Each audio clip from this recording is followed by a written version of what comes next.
ની અસર જોવા મળી છે। દ્વારકાના દરિયામાં ભારે કરંટ જોવા મળ્યો છે। અરબી સમુદ્રમાં ભારે પવન સાથે કરંટ જોવા મળ્યો।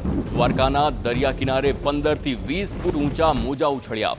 હવામાન ખરાબ હોય માછીમારોને દરિયો ન ખેડવા સૂચના પણ આપી દેવામાં આવી છે।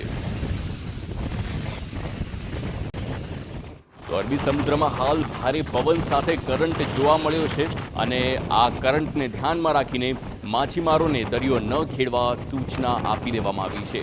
તો જે પ્રમાણેનું વાતાવરણ સર્જાયું છે અને હવે તેમાં પણ વાવાઝોડાનો ખતરો છે તેને ધ્યાનમાં રાખીને માછીમારોને હાલ દરિયાથી દૂર રહેવા સૂચના આપી દેવામાં આવી છે।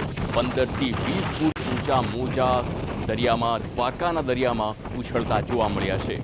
તો આ દ્રશ્યો છે દ્વારકાના દરિયા કિનારાના વિસ્તારના અને ત્યાંથી જ અલર્ટ જારી કરવામાં આવ્યું છે। પ્રવાસીઓને પણ દરિયાથી દૂર રહેવા તેમજ માછીમારોને પણ દરિયામાં માછીમારી માટે ન જવા સૂચના આપી દેવામાં આવી છે।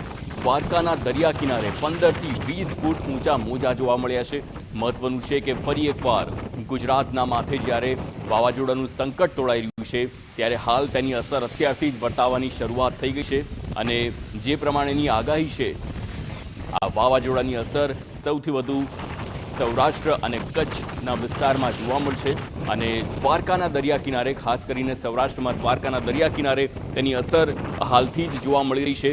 15 થી 20 ફૂટ ઊંચા મોજા જોવા મળ્યા। સંવાદદાતા જય ગોસ્વામી ફોનલાઈન પર છે। જય, ફરી એકવાર વાવાઝોડાનું સંકટ આવ્યું અને દ્વારકામાં તેની અસર તેની શરૂઆત થઈ ગઈ છે। માછીમારોને પણ દરિયો ન ખેડવાની સૂચના છે, શું છે વધુ વિગતો? દેવભૂમિ દ્વારકા જિલ્લાના દરિયાકાંઠા વિસ્તારમાં ભયજનક દેવભૂમિ દ્વારકા જિલ્લાના યાત્રાધામ દ્વારકાના દરિયાકાંઠે વિસ્તારમાં ભયજનક રીતે પવન ફૂંકાઈ રહ્યો છે। ત્યારે જે દરિયાકાંઠે જે વિસ્તાર છે ત્યાં 15 થી 20 ફૂટ જેટલા ઊંચા મોજા ઉછળી રહ્યા છે।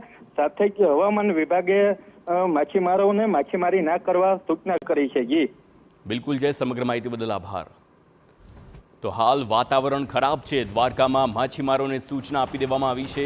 પ્રવાસીઓને પણ દરિયાથી દૂર રહેવા માટે આદેશ આપી દેવામાં આવ્યો છે અને તેના માટે થઈને